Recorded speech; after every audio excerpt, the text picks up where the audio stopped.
நடிகர் தனுஷோட அண்ணனும் இயக்குனர் கஸ்தூரி ராஜாவோட மூத்த மகனுமான செல்வராகவன் துள்ளுவதோ இளமை படத்தின் மூலமா தமிழ் சினிமாவில் அறிமுகமானாரு. இந்த படத்துக்கு அப்புறம் காதல் கொண்டேன், 7G ரெயின்போ காலனி, புதுப்பேட்டை உள்ளிட்ட பல ஹிட் படங்களையும் கொடுத்திருந்தாரு. 7G ரெயின்போ காலனி படத்துல ஹீரோயினா நடிச்ச சோனியா அகர்வாலை இவர் தான் முதலா சினிமாவில் அறிமுகம் படுத்தினாரு. சோனியா அகர்வால் இந்த படத்துல தன்னோட சிறப்பான நடிப்பை வெளிப்படுத்தினாங்க. ஒரு கட்டத்துல இவங்களும் செல்வராகவனும் காதலிச்சு கடந்த 2006 கல்யாணம் செஞ்சுக்கிட்டாங்க. கல்யாணத்துக்கு அப்புறம் ஹாப்பியா இருந்த இவங்களோட லைஃப் 4 ஆண்டுகள் கூட நீடிக்கல. குடும்பத்தில் ஏற்பட்ட மனக்கசப்பு காரணமா கடந்த 2010 இருவரும் விவாகரத்தும் செஞ்சுக்கிட்டாங்க. சோனியாவை விவாகரத்து செஞ்ச அடுத்த வருஷமே செல்வராகவன் கீதாஞ்சலி அப்படிங்கிறவங்கள 2வதா கல்யாணம் செஞ்சுக்கிட்டாரு. இந்த ஜோடிக்கு 3 குழந்தையும் இருக்கிறாங்க.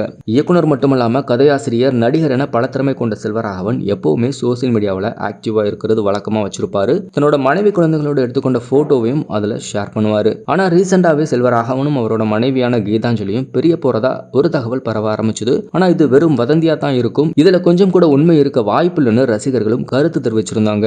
ஆனா இப்போ கீதாஞ்சலி தன்னோட இன்ஸ்டா பக்கத்துல இருந்து செல்வராகவனோட போட்டோ எல்லாத்தையும் டெலீட் பண்ணிருக்காங்க. இதுதான் இப்போ இணையத்துல காட்டு தீ போல பரவ ஆரம்பிச்சிருக்கு. ஆனா இதை பத்தி கீதாஞ்சலி எந்த ஒரு விளக்கமும் கொடுக்கல. கடந்த ஆண்டு கூட இயக்குனர் செல்வராகவன் தன்னோட ட்விட்டர் தளத்துல தனியா தான் வந்தோம், தனியா தான் போவோம், நடுவுல எதுக்கு துணை வேண்டி கிடக்கு, துணை என்பது காணல் நீர், அது நெருங்க நெருங்க தூரம் ஓடும்னு பதிவிட்டிருந்தாரு. இவரோட இந்த பதிவை பார்த்த பலரும் செல்வராகவன் தன்னோட 2வது மனைவியையும் பிரிய போறாரா அப்படின்னு கேள்வி எழுப்பியிருந்தாங்க. ஆனா தன்னோட மனைவியோட இருக்கும் போட்டோவை உடனே ஷேர் பண்ணி அந்த வதந்திக்கு முற்றுப்புள்ளி வச்சிருந்தாரு. ஆனா இப்போ செல்வராகவன் மனைவி தன்னோட இன்ஸ்டா பக்கத்துல அவரோட போட்டோவை நீக்கி இருக்கிறது ஒருவேளை இவங்க 2 பேரும் பிரிய போறாங்களா அல்லது வேற ஏதாவது பிரச்சனையா இருக்குமா அப்படின்னு இணையவாசிகள் கேள்வி எழுப்பிட்டு இருக்காங்க.